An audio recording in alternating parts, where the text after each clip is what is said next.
All right, Genesis 12 is a story where God says to Abraham, I want you to get out into a land that I'll show you. He takes a 1,000-mile trip to where he's supposed to be in Canaan, and it says there's a famine in the land. Now he says, what am I going to do? I'm going to go down to Egypt. Isaiah 31 says, woe to those who go down to Egypt for help and seek not the Lord for help. The lesson there is we face a test every day. Are we going to trust God, or are we going to trust the circumstances? And Abraham saw the circumstances, they didn't look good. He went down to Egypt. Now on the way there, he says to his wife Sarah, Sarah, you're a beautiful woman, and when they see you, they're going to kill me and take you. So say you're my sister. So she agrees to this stupid thing. And they get down to Egypt, and Abraham has it all figured out because they're going to ask you a dowry for Sarah. He's going to make it so high no one will pay for it. Never knowing that the king had a little money. And they do the dowry thing. He says, okay. He takes Sarah into the court. Now, can you imagine this guy? He has, and I titled this sermon, Is There Life After the Mess? Here he is. He is in a mess. And it's a mess of his own making. Have you ever had one of them? Mm-hmm. My first one came when I was just got a car and it needed something on the carburetor. So I bought the little thing and unscrewed the carburetor cap and was putting it on. And I screwed all those, I stripped all screws. The more I worked on the mess, the worse the mess got. Did you ever have any of that in life? I think every one of us else has had those kind of messes. Now here's Abram. I can just imagine him in the tent. He's got all this money now, but his wife is over there, and she's probably fuming. He says, what a mess have I made.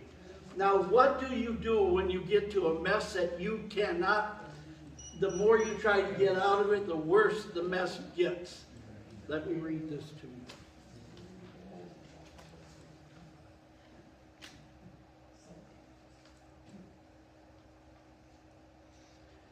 you. The good news, God specializes in situations where there's no human escape.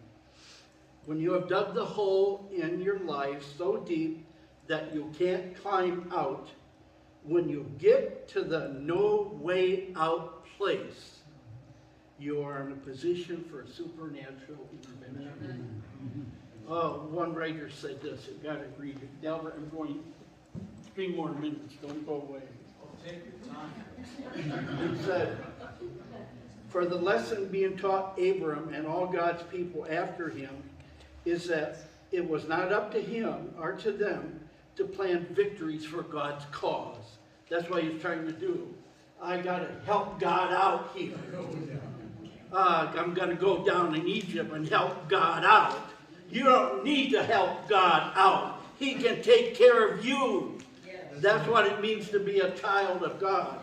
And the writer says, their task was to trust and not to do God's job. I like that. That's fantastic. 3 lessons to learn there. Daily we are tested, every day. Are we going to trust God? Or are we going to trust ourselves? Secondly, there are consequences when we fail a test.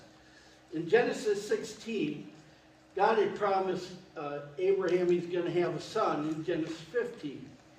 And 20 years ago, no son. And Sarah says, I have an idea. Whenever you have an idea that's a little different than God, you better watch it. Take Hagar, my wife, my servant, and go in and have the son from her, and then we have the heir. Yeah. Abraham. Oh, yeah, it's a great idea.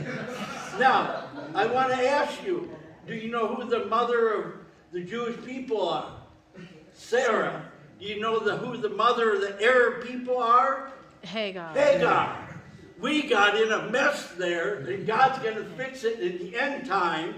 But what I'm saying, there are times when you make a mess it will have consequences. That one is still there today. But this is the very good news. That's why I had to talk today. Go for it. There is life beyond the mess. If you read Genesis 13, it says Abram got back where God told him to be in Canaan, and it said Abraham became a wealthy man.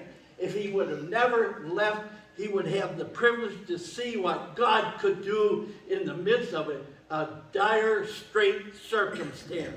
What I'm saying